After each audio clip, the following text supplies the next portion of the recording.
wow, our offense is good. Our defense is not. But let's start and talk about our offense in this one. In this Detroit game, the Vikings won handily in Detroit 42-30, and this is a game where our offense had to put up those points with our defense giving up 30. So let's start off with Kirk Cousins, who over the last 4 weeks has deep dived himself into the heart of the MVP discussion. Despite what the haters want to say, it's been Cousins' times the last couple of games, and despite his inconsistent start, he's been so good for the 3 games in a row. So in Detroit, no different. He completed 24 out of 34 passes for 337 yards, 4 touchdowns, no picks. And my favorite stat, 0 sacks. Our offensive line so much improved, so much thanks to Kubiak. Stefanski calling a brilliant game once again. We're getting the ball out quick, tons of rollouts, play action like every other play, and our offensive line is blocking it up, giving Cousins time, giving our running backs time. You gotta give the props to our offensive line. I know some of it's to Spielman drafting the right guys or signing the right free agents. Some of it's to Kubiak, some of it's to Fancy. It's a fantastic group effort. Offensive line coach Dennison. So many people involved in making this one of the worst offensive lines to a very stable one. Still not one of the best, still not elite by any measure, but getting the job done week after week. Again, kind of like Cousins, after a little bit of a slow start, they seem to have gelled together very nicely. Hope they stay healthy for the rest of the year. The only offensive lineman that has not done super well has been Pat Elflein, who gave up 4 hurries in the game. But can we talk about how great it is that we're Vikings fans and we're critiquing about hurries instead of sacks? 3 years ago, it would have been 4 sacks that Matt Khalil would have given up and be like, oh, could have been more.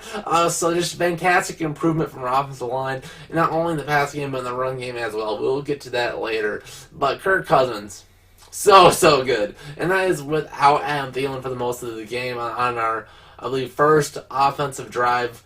Our second one, I believe. Adam Thielen, touchdown. They got hurt on the play. He's gone. So 1 catch, 25 yards, touchdown for Thielen. He did his job and got the Vikings on the board. So what did the Vikings do for the rest of the game? Well, they fed Stephon Diggs first and foremost, and that's what you would expect.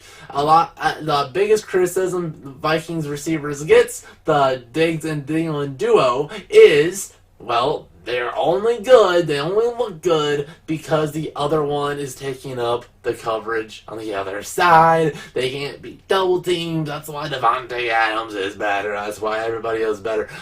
Diggs showed today, without Thielen for most of the game, he had 7 receptions, 142 yards on 8 targets. What a great day. But what was that one missed target? Oh, like a 30-yard missed touchdown catch. Would have blew his stats away and given about 8 catches for about 170 yards and a touchdown on the day. So back-to-back fantastic weeks for Diggs. You get to haul in that pass, and he also had a fumble on the day. You always have to wonder what's going on in Diggs' head. Is he starting to get that little bit of not care about some of the little things as much? You see that of Odell Beckham and some of these other high-class receivers, that those big plays seem to be more important than some of those fundamental things, like catching the ball first and foremost, not fumbling it. And Diggs has been having about a drop and a fumble every single game this year. So that's something we definitely need to clean up, because I could see that biting us in the wrong time. But let's not be critical for a guy that had 142 yards, or let's not be overly critical. But since we didn't have Thielen, we had to go somewhere else. So we got our tight ends involved for once in this year. Irv Smith, 5 receptions, 60 yards. Rudolph, 5 for 58. Yes, Kyle Rudolph still exists, and he got his touchdown. That's what we need. This is such a great offensive performance. Then Bessie Johnson comes through with 4 catches for 40 yards. This is a game where we didn't have to use Dalvin a whole lot out of the backfield. He only had 1 for 7. What a great game by Stefanski, calling it. Cousins looking absolutely stellar in the pocket with his time, throwing accurate deep balls all game. And when your one receiver goes out, the game plan changes, and we have talent around him that can still make plays. This is what we saw last year. If you shut down Diggs and Thielen, we had no answer. This year is looking a lot different, whether it's If you can throw to Thielen and Diggs first and foremost, but we have Irv Smith, we have Dalvin, we have Rudolph, and we have rookie Bissy Johnson, who looks like a legit wide receiver 3. Finally, the Jarius Wright replacement is here, so a great assets for the Vikings. We have all types of weapons on offense, and that's for the receivers, but for running, we're just as good. Dalvin Cook's a cheat code this year. 25 carries, 142 yards, 5.7 average. He also got 2 touchdowns. Madison didn't have a huge day because it's mostly all Dalvin, and Dalvin, so much like Peterson in the sense that he can turn nothing out of a long run. We saw that a couple times in this game. Breaking tackles, something that he's not super known for. And of course, extremely elusive, has a burst of speed, and just can get around people like it's none of his business. This combination of passing and running is basically unheard of. I'm thinking like 2009 Vikings had something similar with Peterson. And then you had Favre making Harvin and Berrien and Sidney Rice look really good on the outside, but so much of that was just on Favre. This year, it's like everybody's so good. We don't really have that guy. I know Kirk Cousins is kind of in the MVP discussion, and he rightfully should. He's the quarterback on a good team that has been blowing people away this year. But so much of it is we have talent around him, making his life easier, and we're making plays all day. But that was the good part of the game. The bad part was the Vikings defense. Sometimes, yes, it worked out that way, and the Vikings still came through with the dub.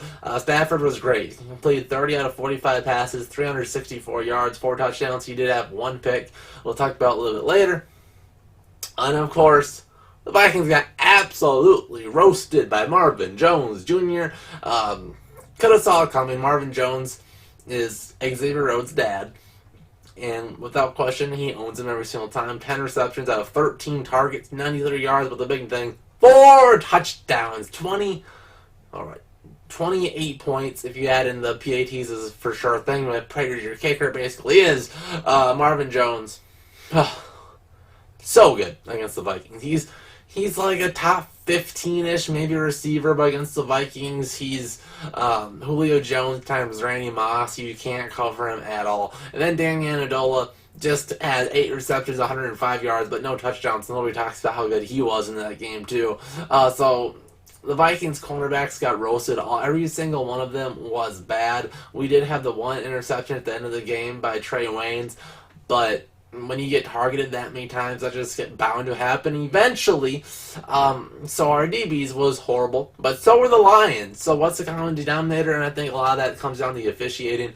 I don't think they were unfair, so that's the first and foremost thing. So I don't mind it when the refs when they call it the same game on both sides. So that's a good thing, but also they were way too touchy. I think every fan in the world would rather have refs that allow consistently too much contact than refs that don't allow enough contact to make the game fun and interesting. So many plays were decided by pass interferences and holding that kept drives alive.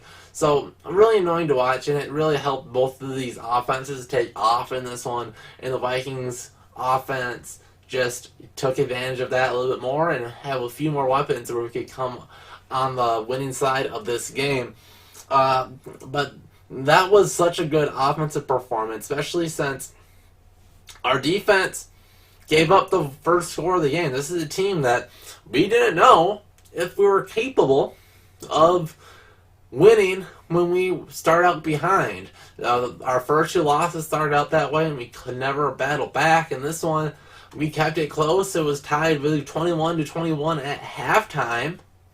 Then we stepped on the gas and took it away. And another thing that I loved in the Vikings' last offensive drive, we were running out the clock, 2nd and long. And what do? We play action, throw a bomb to Diggs to throw the dagger and the nail in the coffin, just a bomb to Diggs. You just never see that. The absolute the foot was on the gas the entire game, and the Vikings just were relentless in this one offensively and gave our defense a chance. You aren't always going to have a top 5 defensive performance, even if you have a top 5 defense. It's going to happen. So knowing you have an offense there should give this defense so much more breathing room that Zimmer can correct this. Hopefully we aren't as handsy. Hopefully Xavier Rhodes stopped being horrible. But really all of our corners were horrible, so let's not put all the blame on Rhodes. He's getting paid the most, so kind of have to. But what a great game overall by this Vikings offense. Up and down. Offensive line, wide receivers, tight ends, quarterback, they all played so well in this game that it's hard to even think of a better complete offensive performance by the Vikings, because I don't know if I've ever seen it. Maybe in 09, like I said, we could have had a game where we had a couple good receiving days. In one game, we had a couple good receivers, maybe Berrien and Rice, a couple touchdowns, close to 100 yards each, Peterson 100 yards, something like that. But that's such a good team to compare us to, and just so weird to think that 4 weeks ago the Vikings fans were thinking about selling ship. Will we win 2 or 3 games this year? So turned it around, and I think this is a team that's destined for really good things. So give me your thoughts in the comment section down below, and we'll see you guys in the next JOC Vikings video. See you guys then.